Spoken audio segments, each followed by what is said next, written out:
पेट्रोलवर चालत नाही. इमर्जन्सी जर त्यातलं पेट्रोल संपलं तर तुम्ही डिझेल वतीत नाही का, आता गाडीचं इंजन खराब होईल, गाडी चालणार नाही. गाडीचं इंजन खराब होईल आणि गाडी चालणार नाही. ही कोट्यवधी रुपयाची गाडी तरी सुद्धा खपाखप कमीची कमी होती.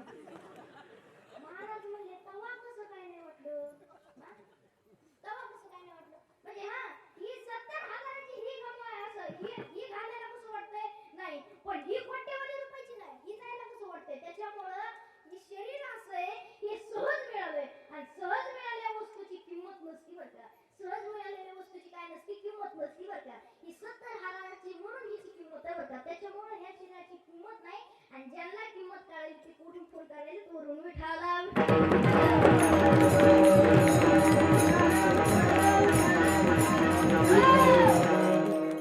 दारू पिली नाही पाहिजे, दारू शरीरासाठी कशी हानिकारकच आहे, पण दारू पिणारे लोक लय हुशार असते.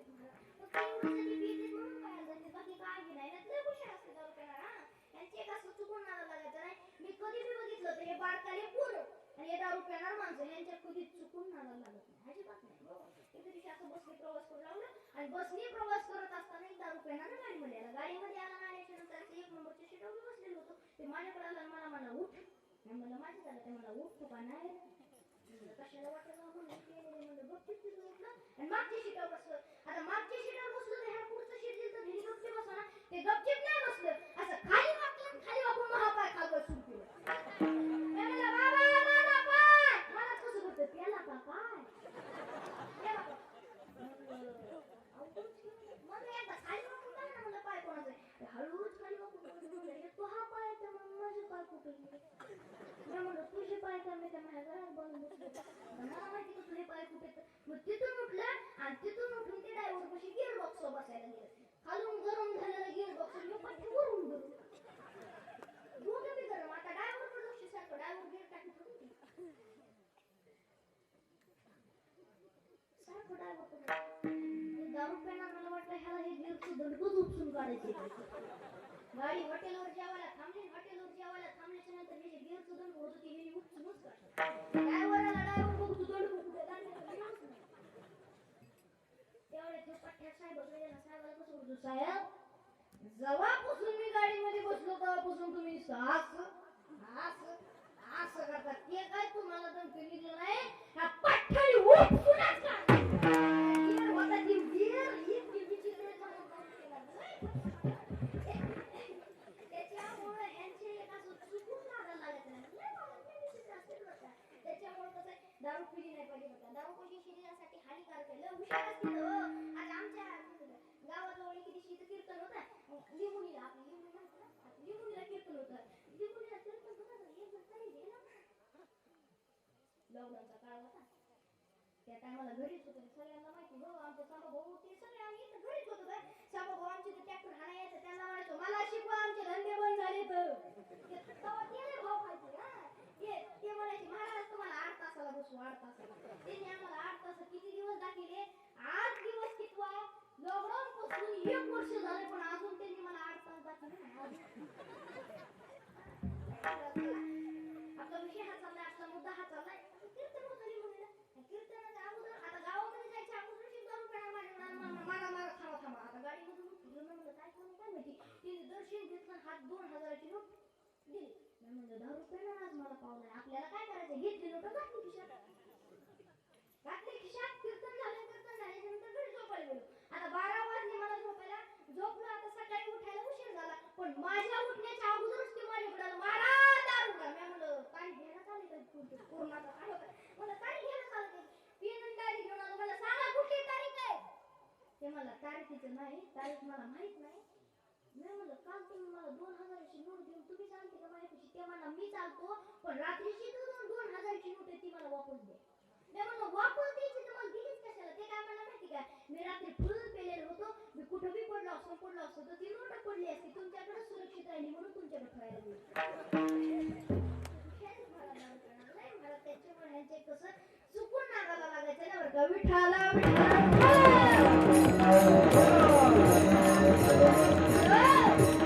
पहिला पहिलं असेल त्याचा अनुभव घ्यायचा नाही आणि लोकांना द्यायचाही नाही, आणि दुसऱ्या पहिलं असेल त्याचा अनुभव आपणच घ्यायचा, लोकांना द्यायचा नाही. आपणच घ्यायचा बघा, लोकांना द्यायचा का.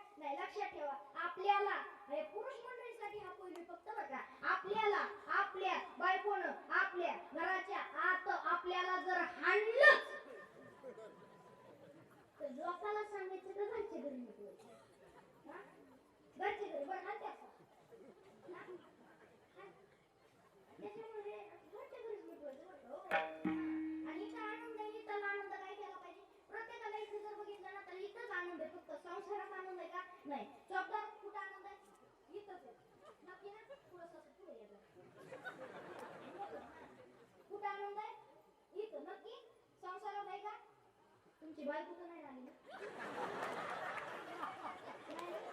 मग काय टेन्शन नाही.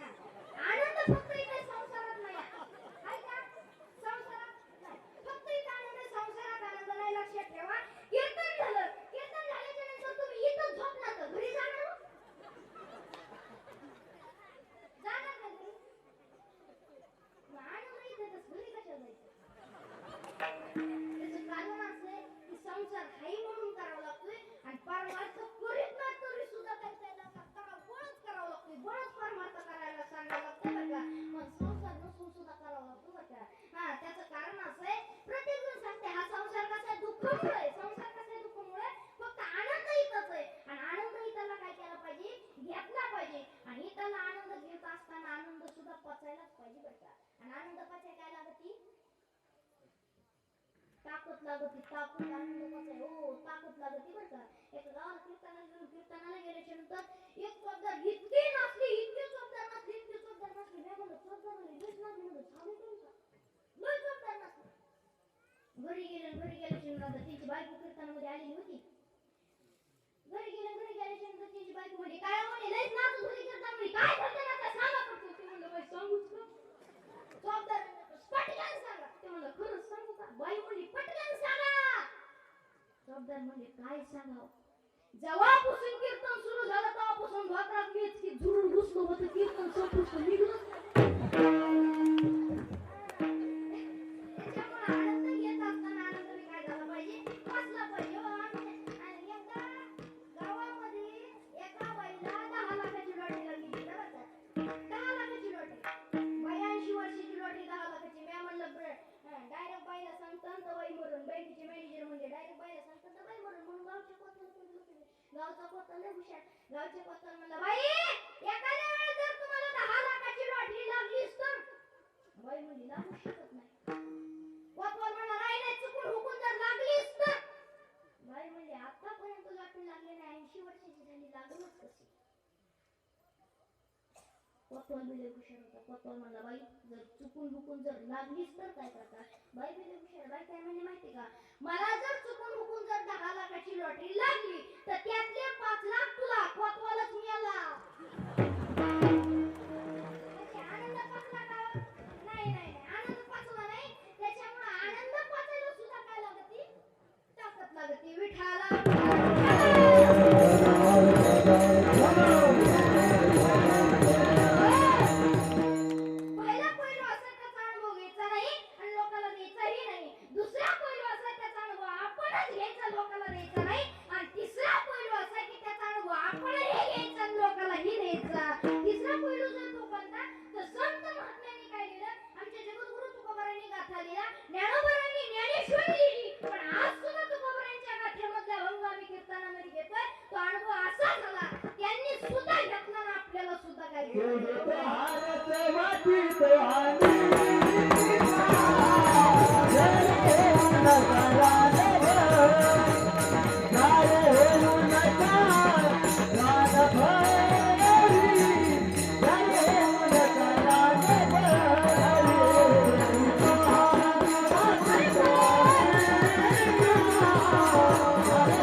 जिजाबाईला प्रश्न पडला, इतक्या दुरून माझा भाऊ आला, उपाशी आला तरी सुद्धा दोनच घास खाऊन का धुतला असेल हात? प्रश्न पडला. प्रश्न पडल्याच्या नंतर ऐका, जिजाबाई जेव्हा जेवायला बसल्या ना तेव्हा कळालं की भाजीमध्ये मीठ नाही. भाजीमध्ये मीठ नाही हे कळल्याच्या नंतर लगेच जिजाबाई कोणाकडे? तुकोबारांना भांडायला, महाराज तुम्हाला कळायला पाहिजे भाजीमध्ये मीठ नाही, तुम्ही सांगितलं नाही का? का सांगितलं नाही भाजीमध्ये मीठ नाही? तेव्हा तुकोबारांनी इतकं गोड उत्तर दिलं. तुकोबारा काय म्हणले माहिती का? गावले काय खातो मी कसं या संगती आणि कैसे हे लागती निवडणुकी बरं. तुकोबारा म्हणले मी काय खातो काय नाही याचं सुद्धा मला भान राहिलेलं नाही. इतके जगद्गुरु तुकोबारा देवाच्या भक्तीमध्ये गुंतून गेले बरं का. आणि त्यांच्याकडे सुद्धा देवाला आला का नाही? तुकोबारांकडे सुद्धा देवाला, आमच्या माऊली ज्ञानेश्वर महाराजांकडे सुद्धा देवाला बरं का. जनाबाईकडे सुद्धा देवाला, शिबडी मातेकडे सुद्धा देवाला. प्रत्येकाकडे देव येतो. अहो द्रौपदीला डावर लावलं होतं, द्रौपदीनं सुद्धा देवाचं डावर सुरू केलं. कोटे गुंतन असे द्वारकेच्या राया, वेळ का सकयाला वेल्या निनाडात ब्रीद सांभाळी या पुरे. द्रौपदीकडे सुद्धा देवाला येतो ना म्हणा देव. प्रत्येकाकडे देव येतो, पण आपण सुद्धा देवाला बोलवलंच पाहिजे. विठाला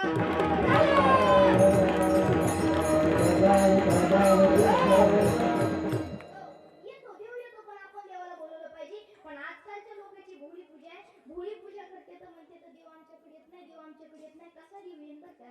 भोळी पूजा करू नका दादा. भक्ती करायची ना तर भक्ती करा. आणि एक दिवस जर भक्ती केली ना आणि देवाला जर आपल्यावर देव प्रसन्न झाला नाही तर देवालाच लोक भांडतात. देवालाच भांडतात. पण भांडण्याचा अधिकार सुद्धा संत महात्म्यांना स्वतः बघता. देवाला भांडण्याचा अधिकार सुद्धा कोणाकडे होता? संत महात्म्यांकडेच होता. तुकोबाराय सुद्धा देवाला भांडले. मला भांडले का नाही हो? तुकोबाराय सुद्धा देवाला भांडले. तुकोबाराय देवाला भांडले. कोण्या अभंगामध्ये भांडले माहिती का? तो अभंग काकड्यामध्ये आहे आणि त्या काकड्यामधल्या अभंगामध्ये तुकोबारा भांडले. तुकोबाराय देवाला म्हणले, कागा किविल वाणू किलो दिनाचा दिन काय तुझी हीन शक्ती झालीसी विसरी. भांडले का नाही तुकोबाराय? तुकोबाराय देवाला म्हणले, देवा तुझी जी शक्ती तू नेमकी गेली कुठं? काय म्हणले तुकोबाराय? तुझी जी शक्ती तू गेली कुठं? असं टीव्हीवर वाणू चेहरा घेऊन देवाकडे जातात आणि देवाला म्हणतात, देवा अरे तुझी जी शक्ती आहे ना तू गेली तरी कुठं नेमकी? अरे तुझे आम्ही दास आहेत, पण दास म्हणून घेण्याची सुद्धा मला लाज वाटायली. लाज वाटे मना तुझा म्हणविता दास बुडी नाही रस बोलली यासारखे. जगद्गुरु तुकोबाराय सुद्धा देवाला भांडले महाराज. भांडले का नाही हो? पण संत महात्म्यांनाच भांडण्याचा अधिकार होता.